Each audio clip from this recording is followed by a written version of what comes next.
বন্ধুরা চলে এসেছি একটা নতুন ভিডিও নিয়ে। আপনি আপনার কৃষক বন্ধুর আইডি কিভাবে দেখবেন? মাত্র ২ মিনিটে কৃষক বন্ধুর আইডি দেখুন। তো ভিডিওটা ভালো লাগলে ভিডিওতে একটা লাইক করবে, চ্যানেলটিকে সাবস্ক্রাইব করবে। কোনো কোয়েশ্চেন থাকলে আমাদের কমেন্ট সেকশনে কমেন্ট করে জানিও।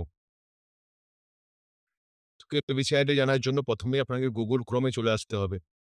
Google Chrome এ আসার পর এখানে সার্চ বক্সে সার্চ করতে হবে কৃষক বন্ধু। এখানে কৃষক বন্ধু বলে সার্চ করতে হবে। এরকমভাবে সার্চ করতে হবে।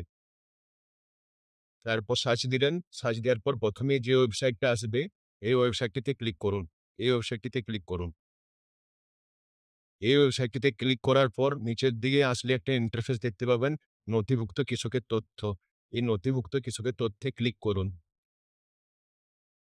এই নথিভুক্ত কৃষকের তথ্যে ক্লিক করার পর এরকম একটা ইন্টারফেস ওপেন হবে। তারপর আপনাকে এখানে সিলেক্ট অপশনে যেয়ে আপনাকে এখানে ভোটার কার্ড সিলেক্ট করতে হবে। এই ভোটার কার্ডটি সিলেক্ট করুন। ভোটার কার্ডটা সিলেক্ট করার পর ভোটার কার্ডের যে নাম্বার, সেটি ভোটার কার্ডের থেকে দেখে এখানে পুট করুন। আমি আমার ভোটার কার্ডের নাম্বার পুট করে দিলাম।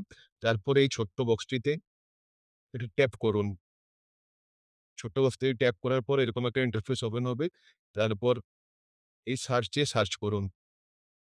সার্চে সার্চ করার পর আপনি আপনার কৃষক বন্ধুর আইডি দেখতে পাবেন। এটি হলো আপনার কৃষক বন্ধুর আইডি।